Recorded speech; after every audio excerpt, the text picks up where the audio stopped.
The documentary film you are about to see was shown to Mr. Alexander Kerensky, president of the Democratic Provisional Government of Russia, overthrown by the communists in 1917. Mr. Kerensky consented to make a few introductory remarks about our picture. We present 80-year-old Alexander Kerensky in his New York City apartment on October 10th, 1962.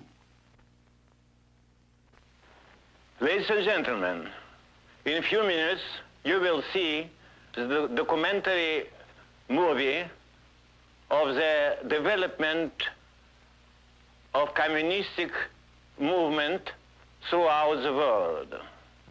The majority of this audience is too young to remember that this communistic movement began in 1917 during the First War in my country, in Russia. I was, in this time, leader of this provisional government of Russia.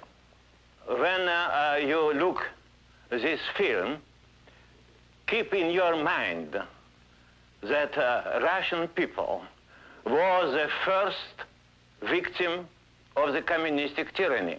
I think that is now is time to study the communistic movement and to understand it, not by different legends created during these long years, but by the documentary sources, as, for instance, this film.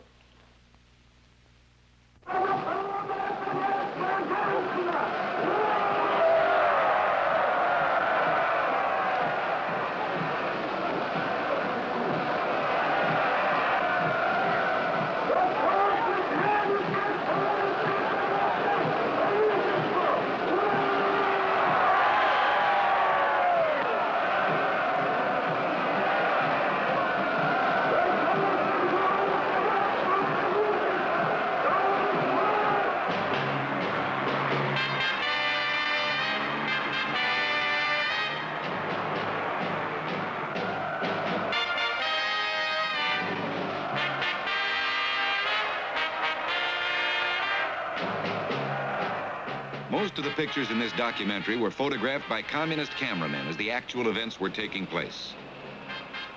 Communist narrators interpret some of the scenes. The words of the communist leaders are their own.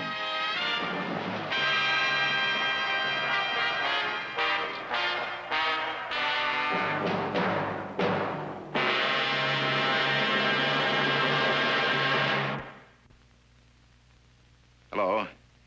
In the traditional motion picture story, the villains are usually defeated. The ending is a happy one. I can make no such promise for the picture you're about to watch. The story isn't over.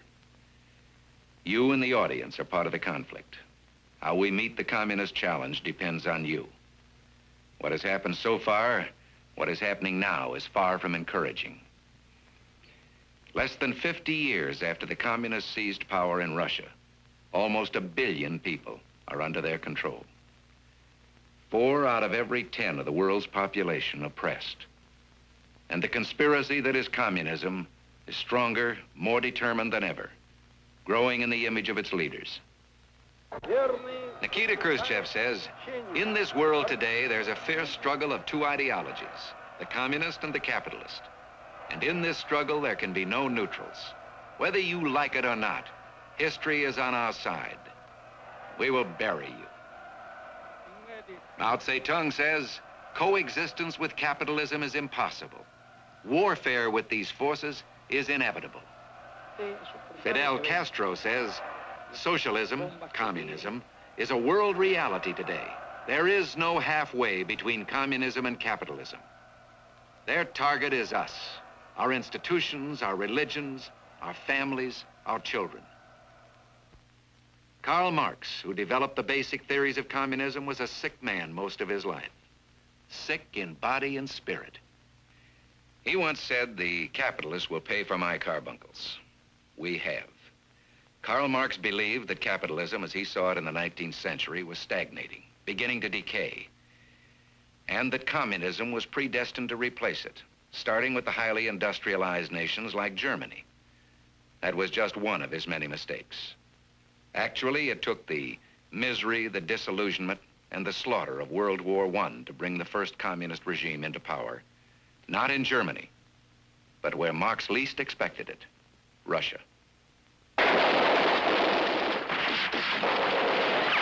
In 1917, Europe is entering its fourth year of war. Karl Marx has been dead for 34 years, but one of his most fanatic disciples, the Russian Bolshevik Vladimir Lenin, is in exile in Switzerland with 13 devoted followers. On the Eastern Front between Germany and Russia, within the once proud Tsarist armies, corruption, hunger, and enormous casualties have taken their toll. Rioting flares in Petrograd, where the people demand bread.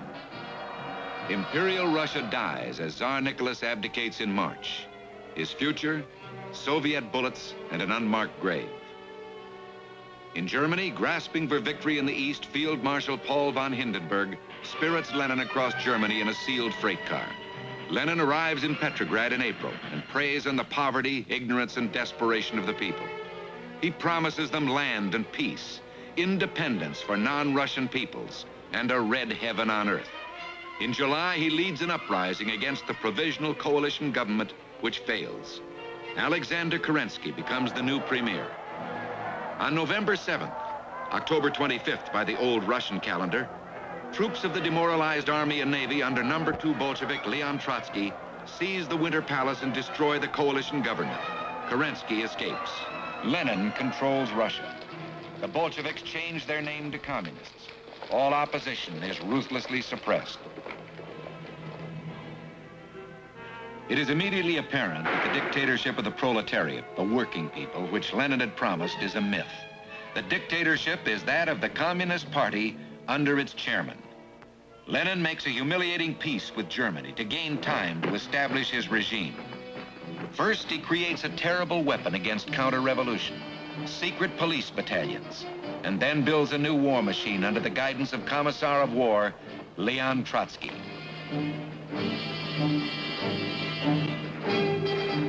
Lenin makes it clear that his brand of communism requires an absolute dictatorship.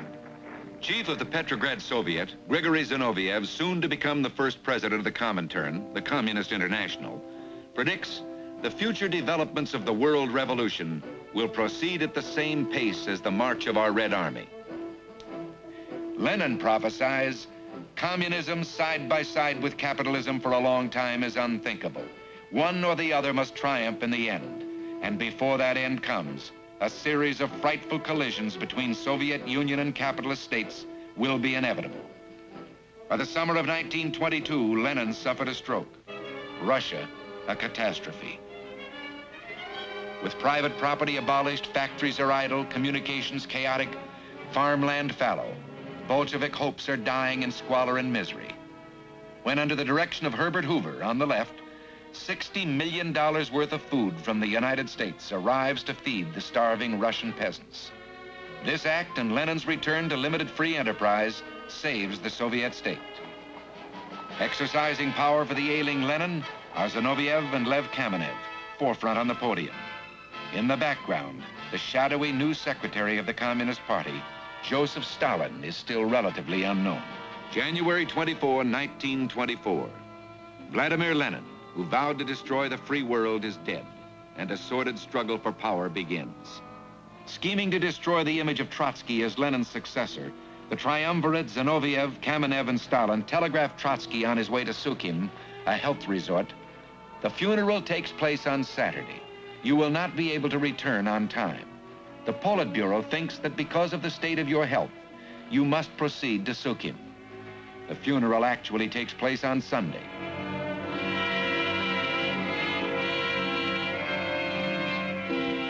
Trotsky proceeds to Sukhin. Stalin proceeds to power, using his position of party secretary to staff key positions with his henchmen. He rids himself of his opposition, Trotsky, who is exiled to Turkestan, then with his family to Turkey, and finally to Mexico. His son, Sadov, is later to be poisoned by the Soviet secret police. it is again apparent that communism requires an absolute dictatorship to survive. The dictator, Joseph Stalin, and he builds a cult of personality probably unrivaled in history by anyone except Adolf Hitler.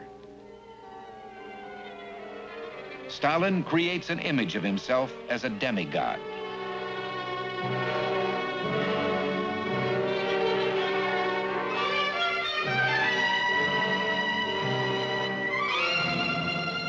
A man of the people, the source of all goodness, all wisdom, all love.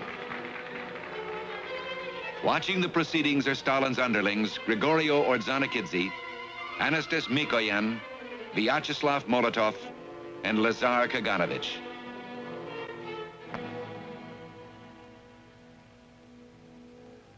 Stalin is pictured as Lenin's closest disciple, the revolution's greatest general, communism's most profound thinker, the great educator. The communist narrator says, Operators, lorry drivers, hydro-mechanizers, and others are studying the economic laws discovered and substantiated by Joseph Stalin. the guardian of hearth and home, a hero for children to worship. Stalin is very much aware of one of communism's primary objectives, to capture the minds and hearts of the young. Now he gives great attention to the Komsomol, the Young Communist League, whose aim is to link every step in the training and education of youth to the class struggle, the victory over the non-communist people of the earth. Now the world begins to learn the truth about communism. Family ties are discouraged. The state is supreme. Translation: religion is the opiate of the people. Religious satires are staged throughout the Soviet Union. Atheism continues to be the official state doctrine. Communism instructs its people, never forget the clergy are the greatest enemies of the Soviet state.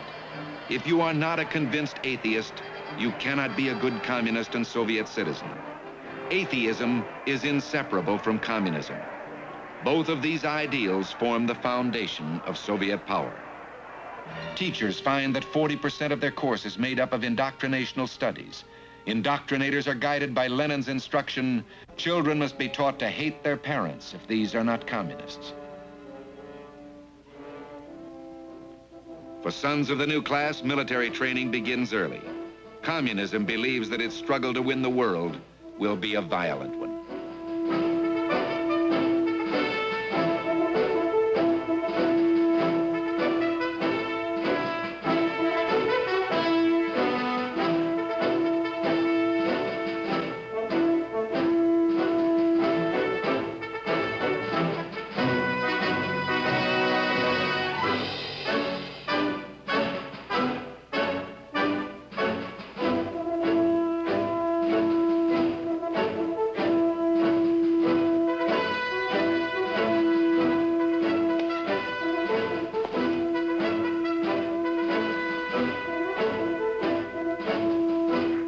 In 1928, Stalin puts Trotsky's 5-year industrialization plan into effect as his own. He initiates a series of so-called judicial trials that will last for 10 years, providing scapegoats for his many failures. And he begins the forced collectivization of agriculture. Stalin declares the kulak, the independent farmer, an enemy of the state. Whole villages are uprooted.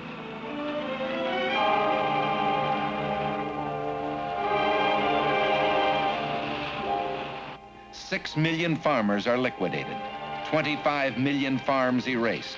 The most violent social upheaval in history as Stalin forces the peasant population into huge collectives.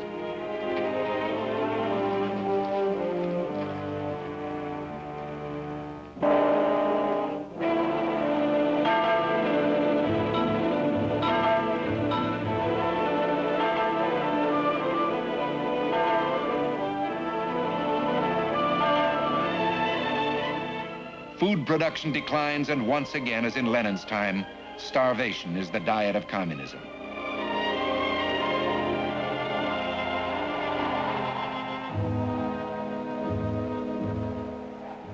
Freight cars are used for housing. Stalin makes slavery an essential part of the communist economy. Here, digging the Volga-Don Canal are farmers, religious leaders, and inconvenient minorities. Stalin establishes his own secret police force, and slave labor camps are set up all over the Soviet Union. 125 camps, 10 million slaves. On the backs of his slaves, Stalin builds an industrial Russia geared for conflict with the West. 1934, Stalin plots to liquidate his opposition within the party. He confides to his friends to choose the victim, to prepare the blow with care, to satisfy an implacable vengeance, and then go to bed. There is nothing sweeter in the world. On the right is Sergei Kirov. Stalin uses the assassination of Kirov as the excuse for the great purges which claimed thousands of lives. The first to go, Lenin's close associates. Zinoviev executed. Kamenev executed. Radek executed. Pyatakov executed. Leon Trotsky comments from Mexico, "There are no crime in history more terrible in intention or execution than the Moscow trials of Zinoviev Kamenev and Radek Pyatakov. What is now my principal task? To reveal the truth, to show and to demonstrate that the true criminals hide under the cloak of the accusers. What will be the next step in this direction? The creation of an American, an European, and subsequent also an international commission of inquiry, composed of people who incontestably enjoy authority and public confidence." Trotsky's future? Assassination. In the Kremlin, the planned murders continue. The cream of the officer corps, condemned without witnesses or defense and shot within 48 hours. Literary giant Maxim Gorky dies under mysterious circumstances. One of those benefiting most from the purges is Nikita Khrushchev, now first secretary of the Moscow Party organization. He proclaims, "They, the wormy trash, the Trotskyites, they raised their criminal hands against Stalin. Hail the greatest genius of mankind who leads us victoriously toward communism, our own Stalin." Apparently based on Kirov's reform project, the Stalin Constitution of 1936 provides for universal suffrage and direct election to the Supreme Soviet, in theory, the legislative branch of the Soviet government. In practice, it is actually a rubber-stamped cheering section for Stalin. As for the election, there's only one set of candidates, those nominated by the Communist Party. Voting with Premier Stalin are Minister of State Security's Secret Police, Nikolai Yeshov, Minister of War, Clement Voroshilov, and Minister of Foreign Affairs, Vyacheslav Molotov.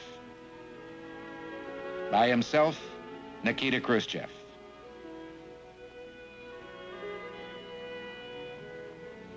Everyone, everywhere is ordered to vote.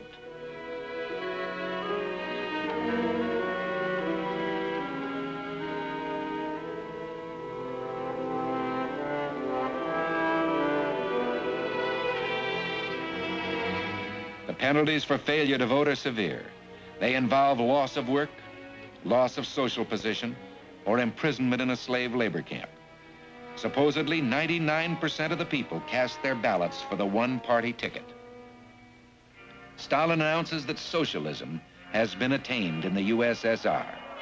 Actually, the government has become everyone's boss. Workers are forbidden to strike.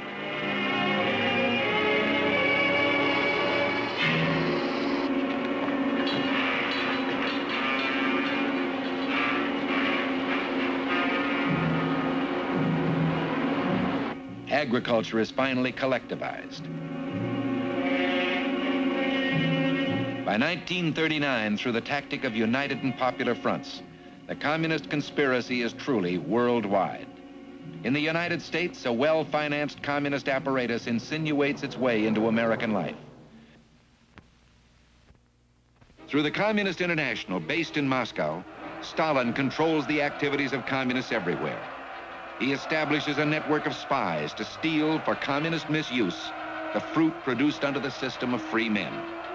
In Paris, communists maneuver their way into the French government. Posing as enemies of fascism, the Reds are able to gain many converts.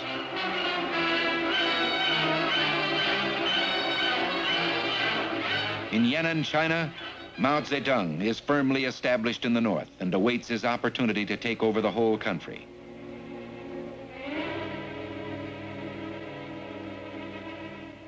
In Moscow, instead of the withering away of the state promised by Karl Marx, the state has become a monster, wholly dependent for its power on the Red Army and secret police.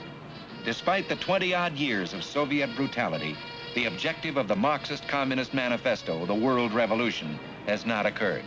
And Stalin still waits for the chance to spill communism over the borders of the Soviet Union. His opportunity comes with the rise of a rival tyranny in Nazi Germany.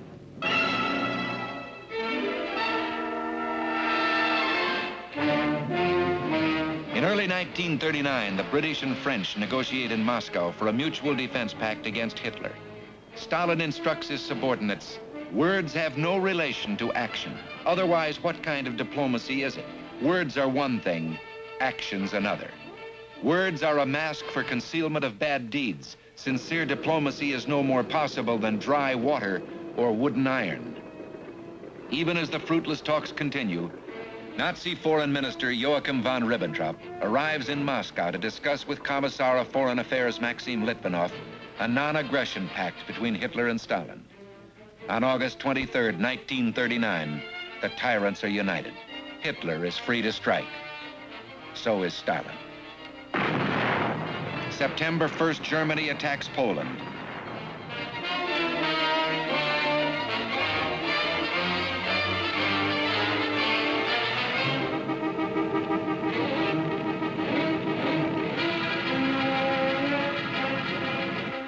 Two days later, Britain and France declare war, but are powerless to help the gallant Poles. The end comes quickly. But not before the Red Army has invaded the hapless country from the east. Communism has at last advanced outside the Soviet Union and quickly provides the world with a sample of its tactics in occupied territory. Tens of thousands of prisoners are deported to slavery in Soviet Siberia. As the Polish people suffer, the Red propaganda machine goes to work. Із великої Москви, з великого будинку, із хати Червона армія, вона нас оборонила від усього. Вона не дорожила, що покинула сем'ї батьків, жінок, дітей. Орлами летіли на наші землі і боронили. The new secretary of the Ukrainian Communist Party, Khrushchev, and Marshal Semen Timoshenko take over. Meanwhile, Soviet firing squads are busy. In the Katyn forest, some 10,000 Polish officers and intellectual leaders are slaughtered by the communists and buried in mass graves.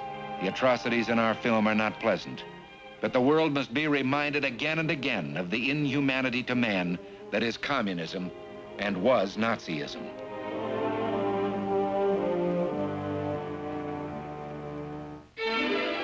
After years of vicious attacks on Hitlerism as the scourge of mankind, Stalin now declares it cannot be denied that it was France and Britain who attacked Germany, thus assuming responsibility for the present war.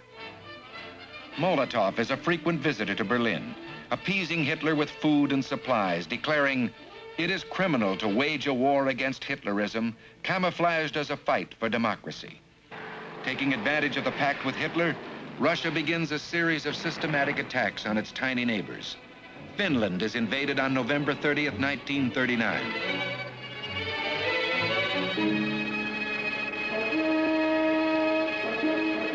At first, the heroic Finns repulsed the Red Army, weakened by Stalin's purge of its top officers.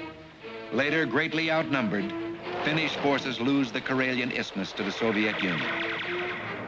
400,000 refugees, unwilling to be liberated, flee their homes, moving their possessions by every possible means.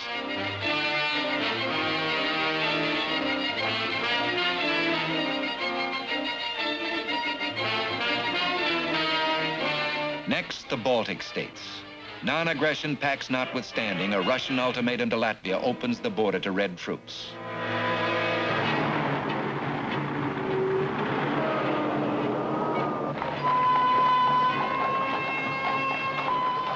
and hordes of so-called technicians, in reality trained in Moscow agents. From Moscow comes Andrei Vyshinsky to appoint a puppet government with August Kirchenstein as prime minister. Banners and signs prepared by subversives demand admittance of Latvia into the Soviet Union. Johannes Spure of the Latvian Communist Party makes the formal request. There are no opposing votes. To the Kremlin goes Premier Kirchenstein, petitioning for admission into the Soviet Union.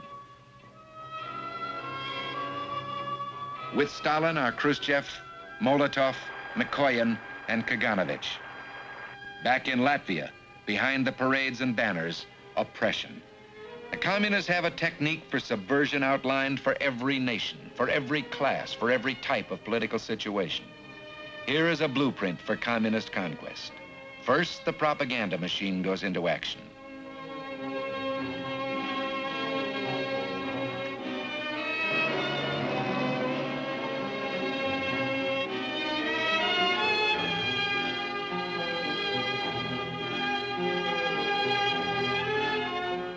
Business is nationalized, and all assets become the property of the state.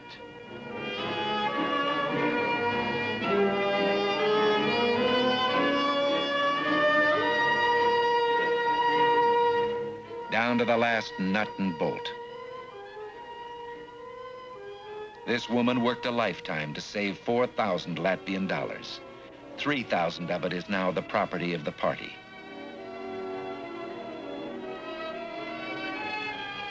And so is a month's pay from every worker. Time is taken out to sign the pledges.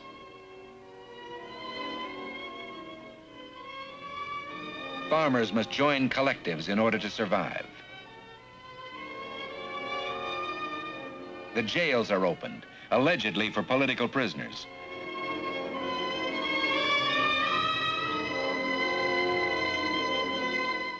But convicted felons become the new police force. Translation, criminal album. Anas Yanis, 11 sentences for felonies, released from prison June 21st, becomes inspector of police.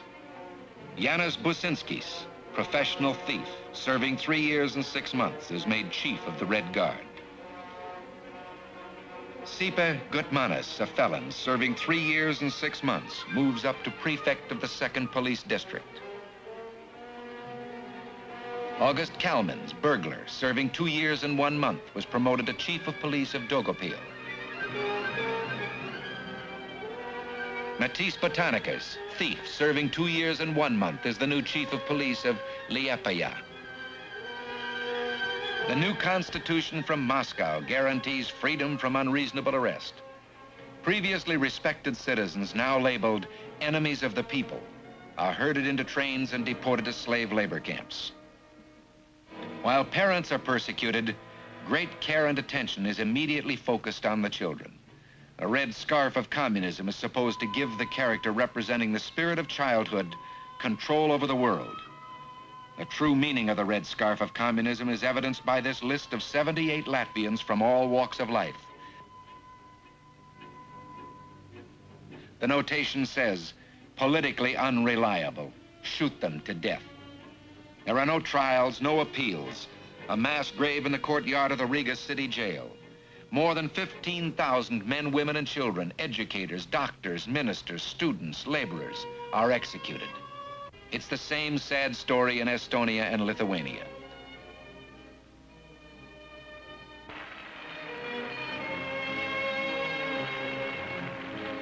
Molotov says, the nonsensical talk about the Sovietization of the Baltic countries is only to the interest of our common enemies.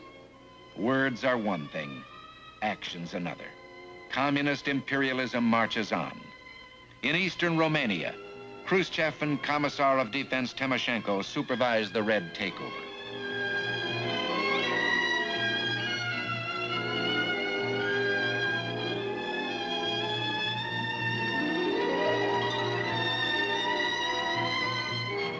May 1st, 1941. In Red Square, Marshal Timoshenko entertains officers of the Axis powers.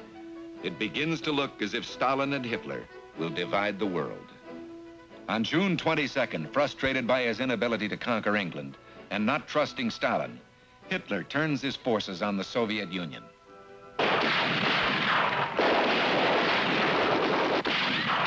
Because Stalin had feared to provoke the Germans, he ignored warnings of a Nazi buildup along his border. Caught completely by surprise, poorly led, and lacking the will to fight, the Soviet armies are decimated. Conveniently ignoring his own treacherous acts, Stalin appeals to the West for aid. Weeks later, he justifies his pact with Hitler to the Russian people in this way. С такими мировыми людьми и извергами, как Гитлер и Риббентроп, не была ли здесь допущена со стороны советского правительства ошибка? Конечно, нет. Пакт о ненападении есть пакт о мире между двумя государствами. Именно такой пакт предложила нам Германия в 1939 году. Могло ли советское правительство отказаться от такого предложения? Я думаю, что ни одно миролюбивое государство не может отказаться от мирного соглашения с соседней державой. Если во главе этой державы стоят даже такие изверги и людоеды, как Гитлер и Риббентроп. Что выиграла и что проиграла фашистская Германия, вероломно разорвав пакт и совершив нападение на СССР?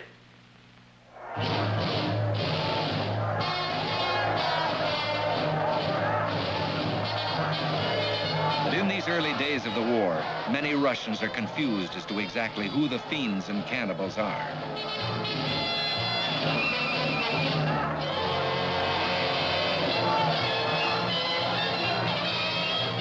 In village after village, the Germans are welcomed as liberators, freeing the Russians from the communist yoke. But then comes the incredible barbarism of the Nazi occupation troops.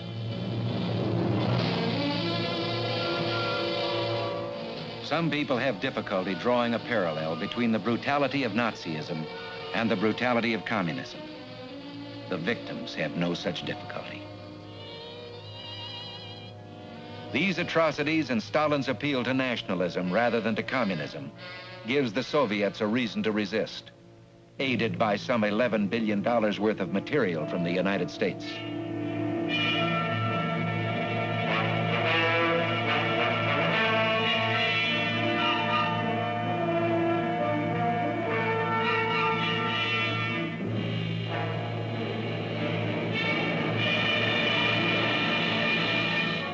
Stalin signs treaties to gain strength.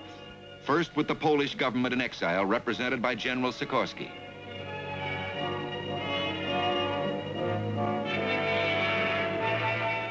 Then with the Czechoslovakian government in exile, in the presence of his president Beneš.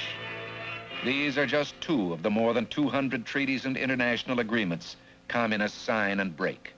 General Sikorski, with the Duke of Windsor representing Great Britain watching, takes charge of the Poles on Russian soil.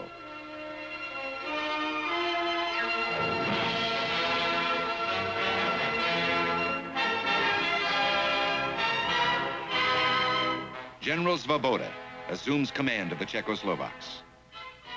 As the war continues, Stalin becomes Uncle Joe, the faithful ally. With a straight face, he signs a summit agreement which states, "We look to the day when all peoples may live free lives, untouched by tyranny and according to their varying desires and their own consciences." But in Moscow, he has already established the Lublin Committee, dedicated to a communist Poland after the war. Soviet diplomacy. Words are one thing, actions another.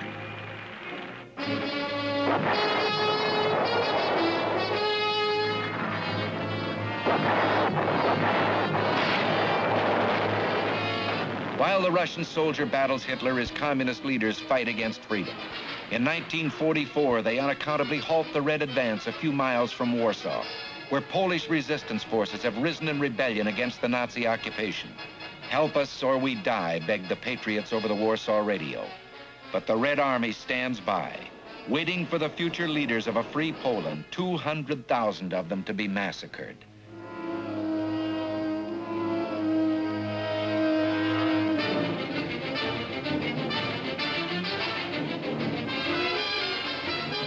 and only then do the Reds move in.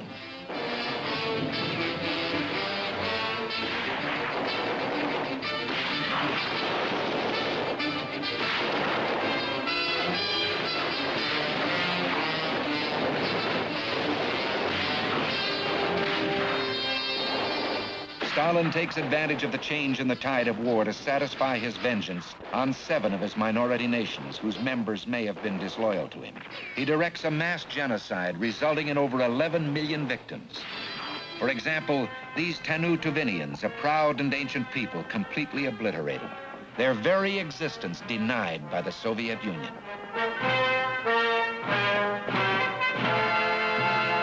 When the war ends, the communists occupy all of Eastern Europe and 1/3 of Germany. Stalin means to hold his gains. All Red-occupied territories are ruthlessly plundered. The example of Mukden, Manchuria, where after 6 months of Red liberation, 5,000 factories are stripped of machinery for removal to Russia. The truth behind Khrushchev's statement, "We categorically refuse all that rests on loot, violence, and occupation."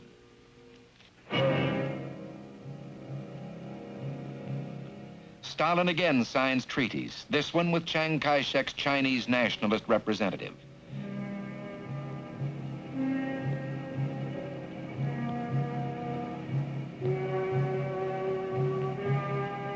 As this scene is being enacted, Stalin is secretly supporting the communist leader Mao Zedong. Soviet diplomacy. Meanwhile, Special United States Ambassador George C. Marshall attempts to restore peace in China. He negotiates a truce between the nationalist government forces represented by General Chang Chun and the communist guerrillas represented by General Chou Enlai. Paper promises, and the Reds gain valuable time to strengthen their forces. When Marshall leaves, they resume the war on a vastly larger scale. By the end of 1949, China falls to the Reds, another 700 million people under communist control.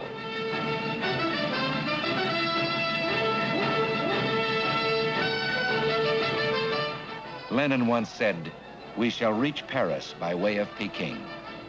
During this time, 1945 to 49, Stalin has been beating the propaganda drums for disarmament. But his true policy is revealed in instructions given by the Communist International apparatus. The disarmament policy of the Soviet government must be utilized to support the only way toward abolition of war, arming the communists, overthrowing the capitalists, and establishing the communist dictatorship. Stalin's policy of a protracted conflict, the Cold War, is becoming evident. With about 5 million Red Army troops and 2 million internal security police in East Europe, no one punishes Stalin as he consolidates his control by tearing up previous treaties and signing new ones with his puppets. Romania's Dr. Groza and Dej. East Germany's Grotwald and Peak. Yugoslavia's Tito. Albania's Hodza.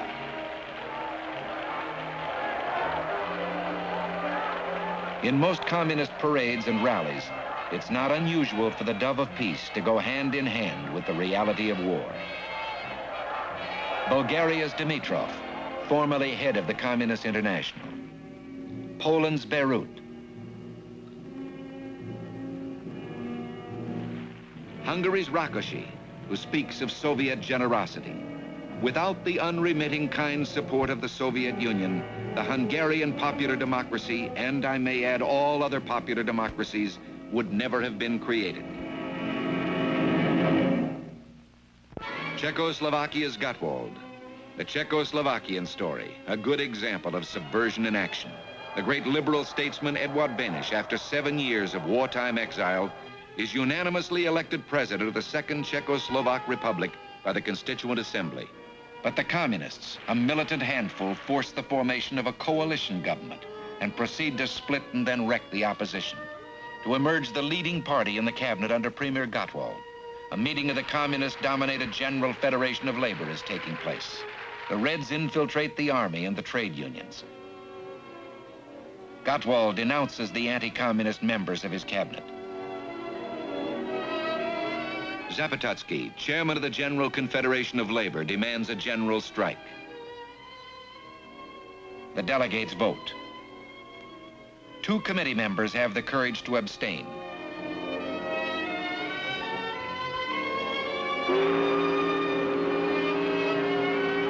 Work stops.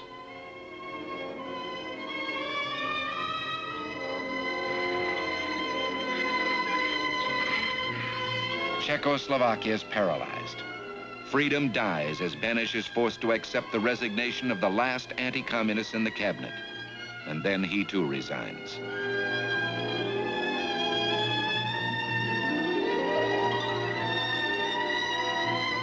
Foreign Minister Jan Masaryk, a great patriot, still has illusions.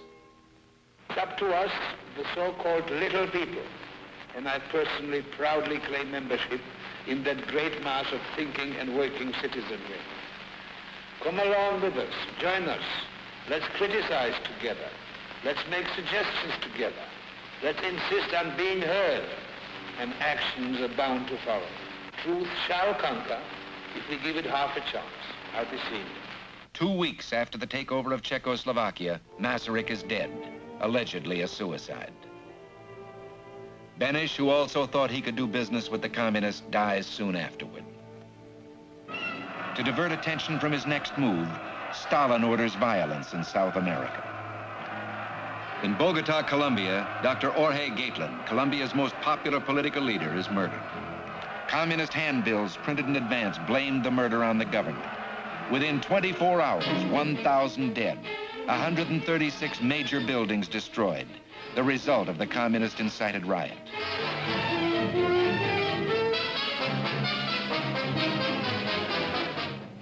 Unexpectedly, Stalin blocks Allied access routes to Berlin. The flood of refugees fleeing from communism embarrasses him. Stalin conveniently puts aside his solemn promise during World War II for free access to the city. This time, however, the United States stands firm. Thousands of tons of food and supplies are flown into Berlin every day. Stalin is made aware that interference means war. He backs down. The roads are reopened.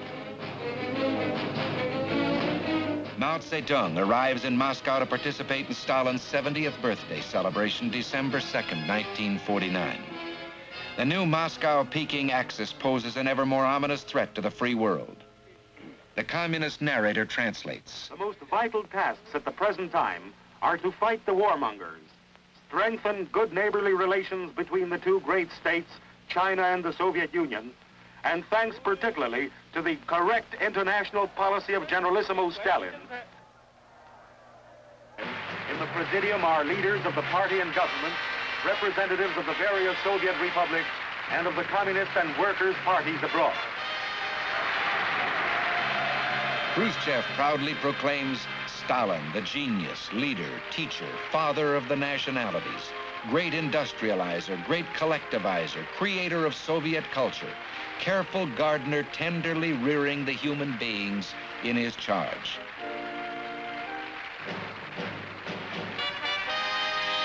Nikolai Zvernik makes the introductory speech. To his left are Georgy Malenkov, first secretary of the Central Committee, and Lavrenti Beria, Stalin's Minister of Interior and State Security.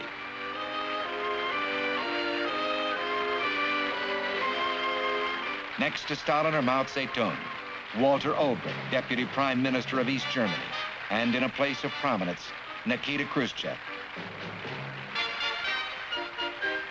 In preparation for his next move, Stalin steps up the clamor for peace throughout the world. A rash of peace demonstrations breaks out. This is one of them. The communist narrator says, On Berlin's Marx-Engels Square, the German youth demonstrate in defense of peace against the remilitarization of Western Germany. The German youth is greeted by the delegates to the World Youth Festival, representing 101 countries. Among those marching are 35,000 young peace champions from Western Germany who managed to get through Adenauer's police cordon. 2 million persons take part in the procession. In the evening, there's a youth meeting on the square. The speech of greeting is made by Walter Ulbricht, Deputy Prime Minister of the German Democratic Republic. Youth everywhere are brainwashed. У комунізм свої вітрила щасливий править Волгодон, і непоборна наша сила, яку не взяти у полон. Щолом за це віддати.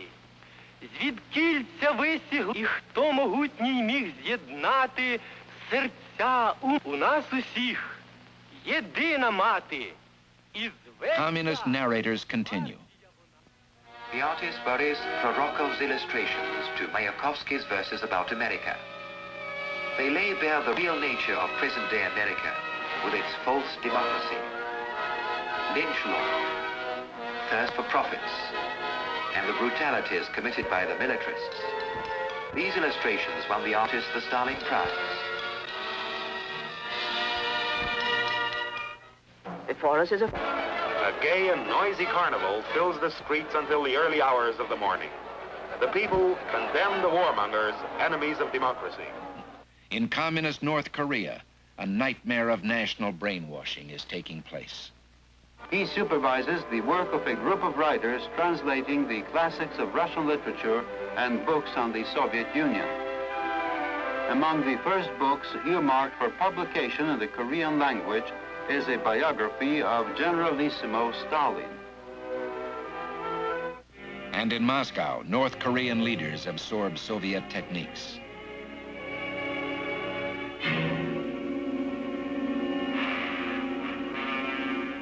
The Korean people are unimpressed.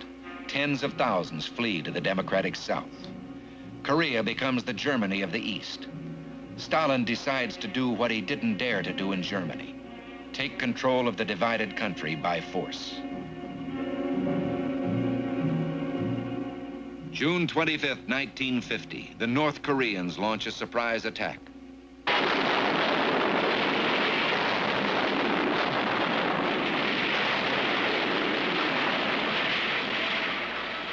Their advance is spearheaded by Russian tanks.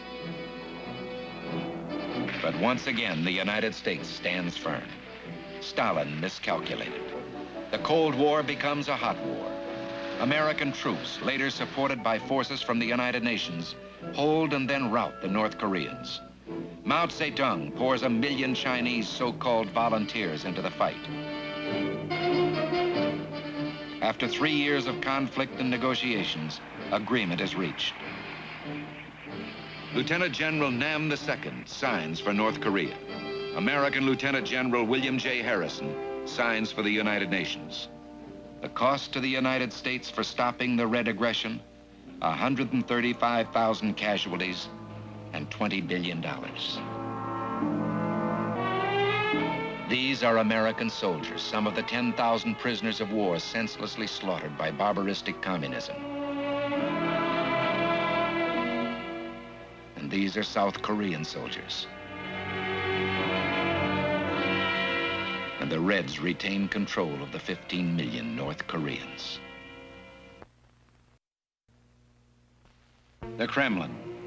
Stalin's war, hot or cold, is stymied. He needs scapegoats for his failures. On August 12, 1952, 400 Jewish artists, actors, and writers are murdered. Next, leading Jewish doctors are accused of a plot to poison the Soviet leadership and of working for foreign intelligence. Stalin tells Ignatiev, the then Minister of State Security, if you do not obtain confessions from the doctors, we will shorten you by a head. Stalin instructs, beat, beat, and once again beat. Caught in the frenzy of his purge, Stalin now plans to liquidate his entire inner circle. Molotov, Malenkov, Beria, Mikoyan, and thousands more are threatened. But before the murders can begin,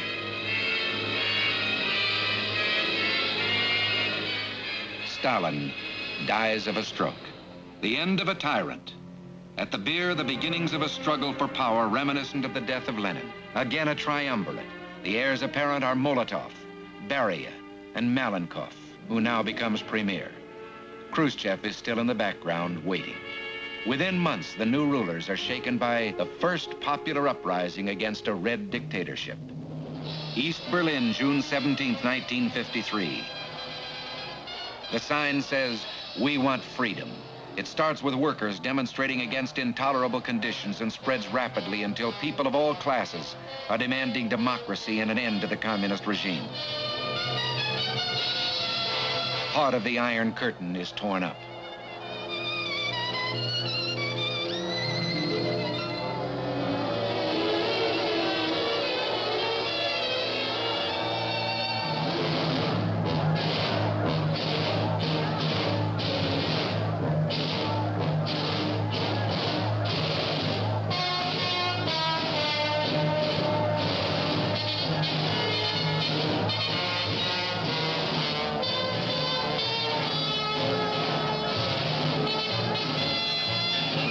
The red flag is hauled down over the Brandenburg Gate.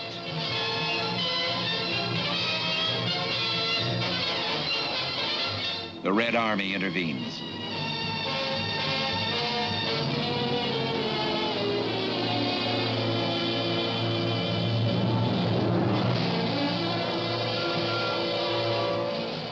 Sticks and stones prove useless against Soviet tanks.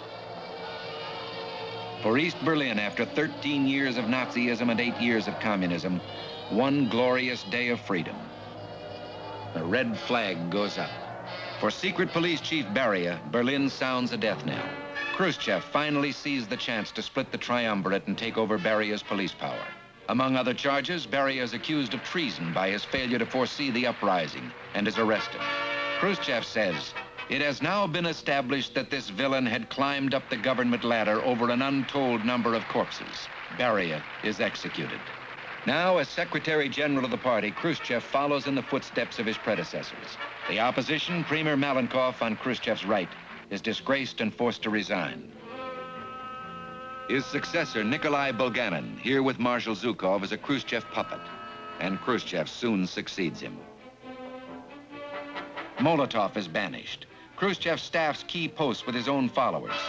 Then, in a maneuver that astounds the world, apparently in order to conceal the truth of his connection with the shameful past, Khrushchev turns his attention to the overpowering image of Stalin. This is the 20th Party Congress, where Khrushchev delivers his secret de-Stalinization speech. Comrades, the cult of the individual acquired such monstrous size because Stalin himself supported the glorification of his own person.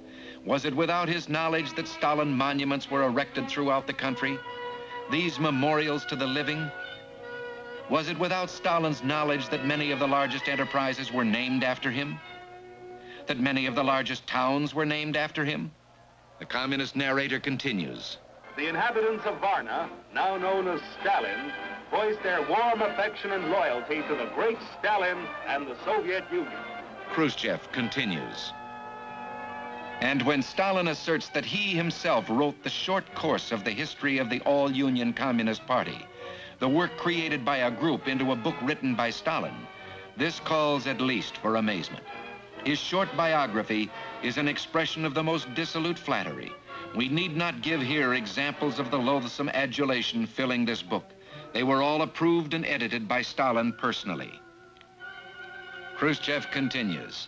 Stalin knew the country and agriculture only from films that dressed up and beautified the existing situation, and so pictured collective farm life that the tables were bending from the weight of turkey and geese. Evidently, Stalin believed it was so. The power in the hands of Stalin led to serious consequences during the war. To his leadership were dedicated many literary works and paintings full of fantasy. When we look at many of our novels, films, and historical scientific studies, they make us feel sick. Khrushchev continuing, all the more monstrous are the acts whose initiator was Stalin. We refer to the mass deportation of whole nations. The Kalmyk Autonomous Republic, the Karachi, the Chechen, English. The Ukrainians avoided meeting this fate only because there were too many of them, and there was no place to which to deport them. Thus spoke Khrushchev. He avoids mentioning the Jews in whose persecution he himself is deeply involved, and Budapest is still to come. October 1956, Budapest, Hungary. The Hungarian Writers' Union is attacking the communist government for oppressing freedom, distorting the truth, exploiting labor, and abusing the farmers. Students by the tens of thousands denounce the Soviet occupation. They ripped the hammer and sickle from their flag.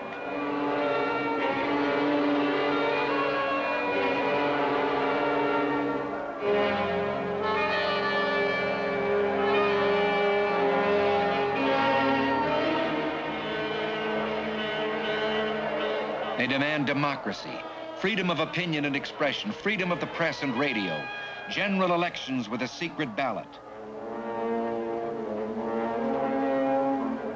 They march to the Budapest radio station to make their program known to the world. The student leaders are arrested and the crowd demands their freedom. Now the AVO, the Communist Security Police, opens fire. The first blood is drawn.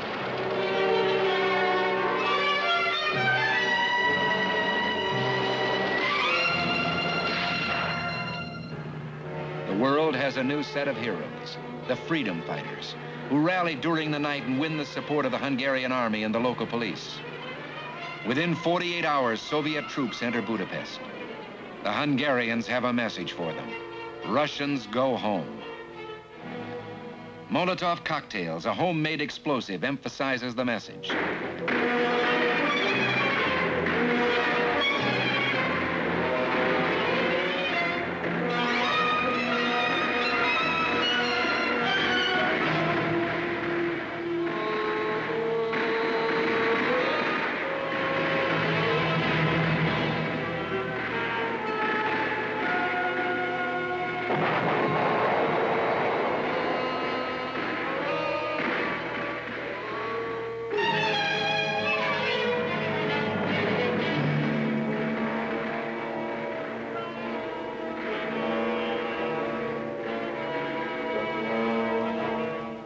Eventually, the Soviets are forced to lift the siege of the Killian barracks, where a hastily organized defense under Colonel Pal Malater has withstood a violent assault.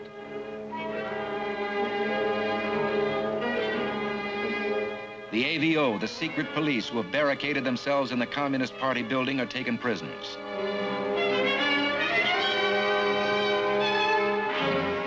Political prisoners are freed. One of them, Cardinal Minzetti, has been a captive for 8 years. Russians go home. Radio Moscow broadcasts, the Soviet government is prepared to revise its policy of stationing troops in Poland, Hungary, and Romania. The Red forces withdraw.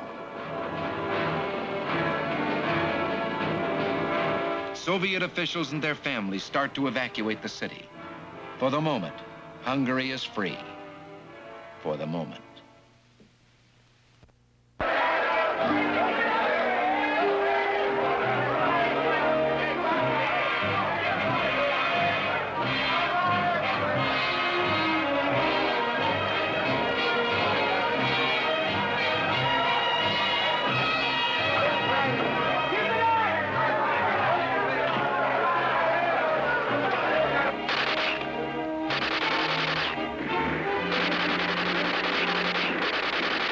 The Stalin statue, the symbol of tyranny, is brought down.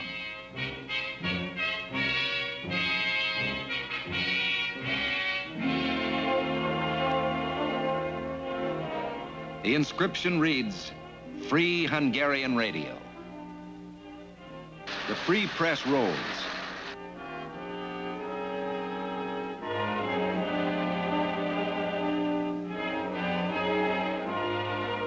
Soldiers and freedom fighters celebrate. Janos Savo, one of the citizen heroes to emerge from the revolution. Malater, now the Hungarian commander in Budapest, and Kildy, the Minister of State, are invited to Soviet headquarters to discuss the final withdrawal of Soviet troops. It is a trap. Malater never returns.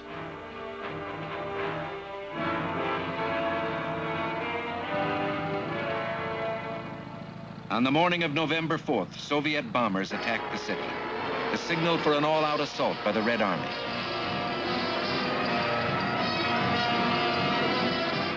Says Khrushchev, "You think that the communist system can be maintained only with the help of our armed forces?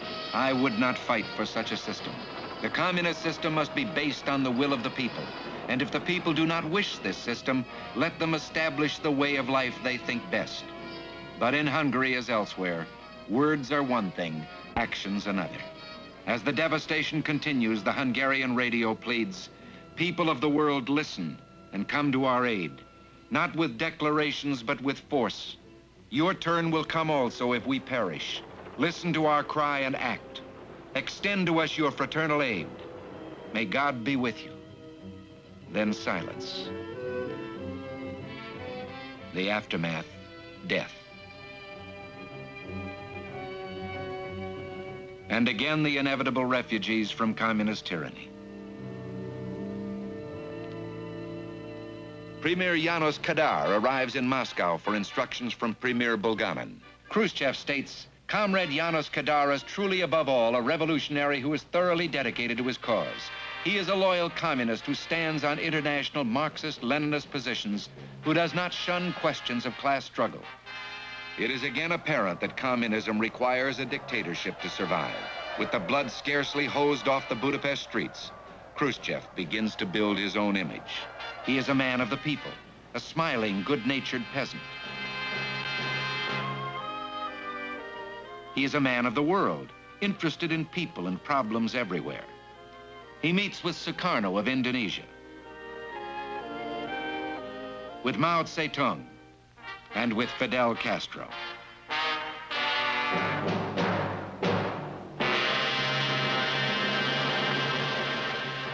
Khrushchev is a peaceful man who sponsors peace organizations throughout the world.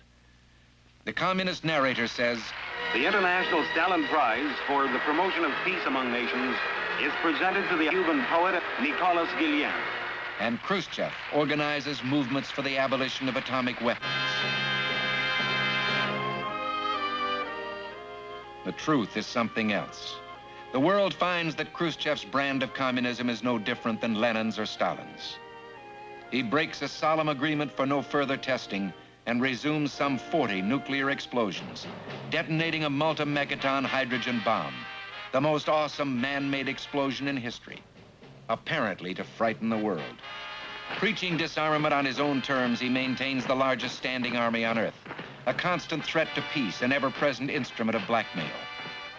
Says his Minister of War, Rodion Malinovsky, "Glory to the Communist Party of the Soviet Union, which has inspired and organized all our victories. Working for world peace, the Soviet state shows its ceaseless concern for the army, which has been called upon to stand guard over the gains of the revolution." The peaceful man is dutifully following Lenin's advice. Every peace program is a deception of the people and a hypocrisy unless its principal object is to support, aid, and develop the revolutionary struggle.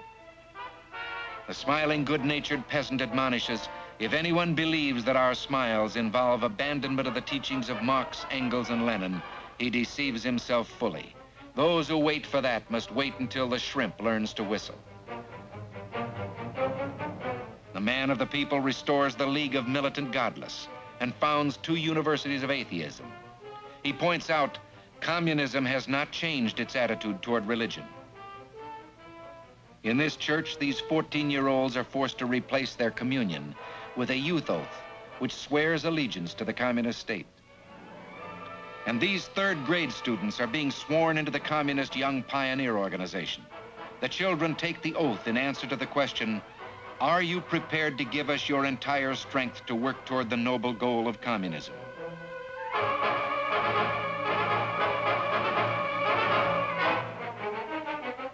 Khrushchev accelerates the youth program and coordinates it on a worldwide basis, identifying communism with the future. This World Youth Festival, just another instrument of communist propaganda, is taking place in Vienna. The theme, as always, peace, a communist peace.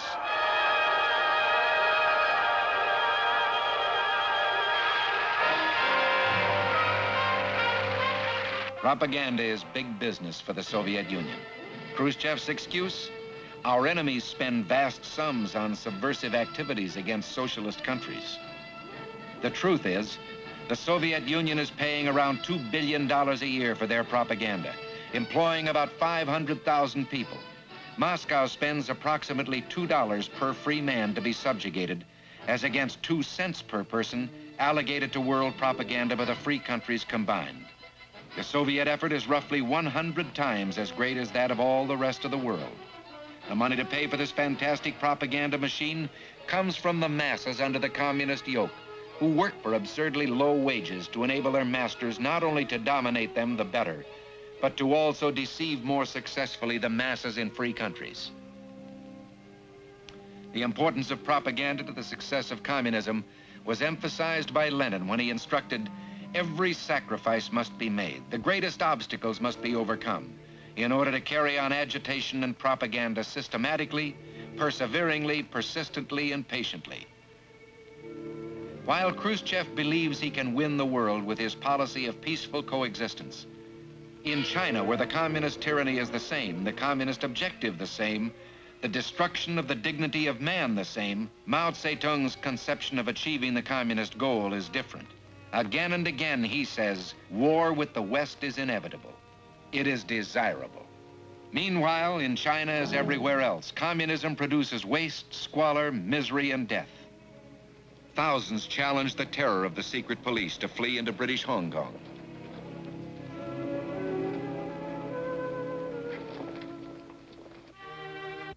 From the day Mao takes power, the countries along the Chinese frontier are scenes of constant warfare. Communism feeds on its neighbors. In French Indochina, the native desire for freedom is perverted into a war of communist imperialism. Geneva, 1954. Red China's Zhou Enlai and French Premier Mendes France sign an armistice that surrenders the northern half of Vietnam, 12 million people, to longtime communist Ho Chi Minh. Like Germany and Korea, Indochina is now half slave, half free.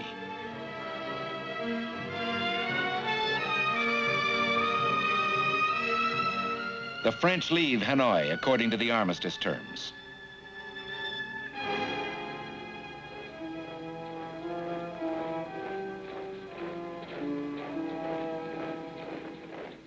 And with them go the inevitable refugees, 1 million of them fleeing to the south, where a constitutional government is being established. The communists take over North Vietnam, and red guerrillas continue the war against the south, demonstrating once again that with communists everywhere, words are one thing, actions another. Red Chinese invade and subjugate Tibet. At the first opportunity, the Dalai Lama, the spiritual leader of Tibet, escapes to India, where bloody riots are incited by communists as red troops assert constant pressure along the India-Chinese frontiers. Meanwhile, the Red Chinese pose as friends and protectors of new nations, such as Nepal,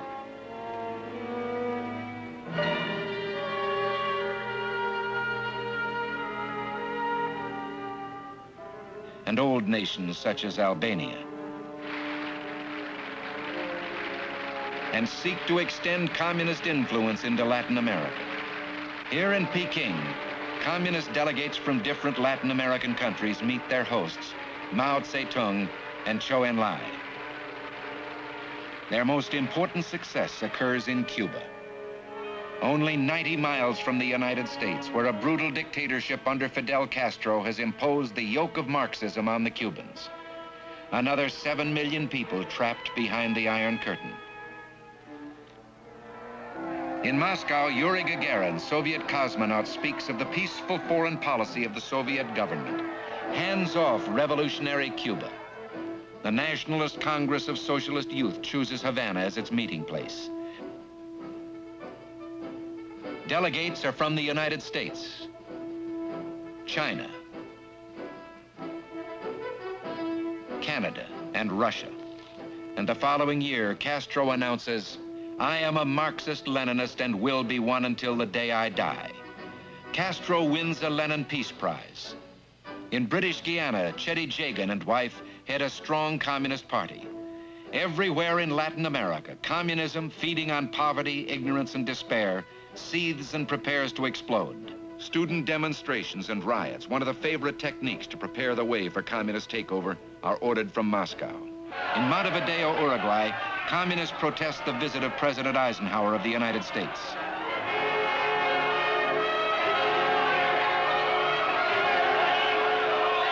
In Caracas, Venezuela, Vice President Nixon is mobbed and his car stoned by communists.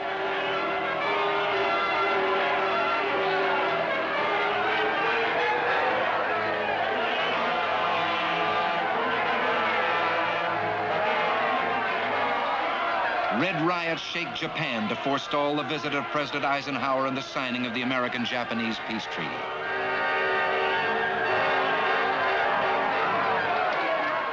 Throughout the non-communist world, again and again, on orders from Moscow, violence. It erupts too in Africa, in the Middle East, and in Europe, in supposed neutral Yugoslavia, in France. But in the communist world, the demonstrations are quite different. Despite the infamous Berlin Wall, a constant stream of refugees proves to the world that communism has never been the free choice of people anywhere.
This is a grim tug of war.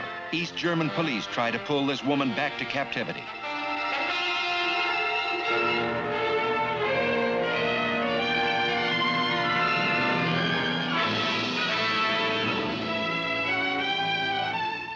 She finds freedom. Others find death. Khrushchev insists the Soviet state has not ruled and does not intend to rule anyone or impose our way of life upon anyone. For Khrushchev, as for Lenin, Stalin, Mao Zedong, and Castro, and as it must be for all communists, words are one thing, actions another. Communist conspiracy is a deliberate and predictable plan of action to subvert the world. A startling story from Lenin in 1914 with 13 followers to the present with 1 billion people under the control of a comparative handful of communists. In the Soviet Union itself, only 5% of the people are members of the party.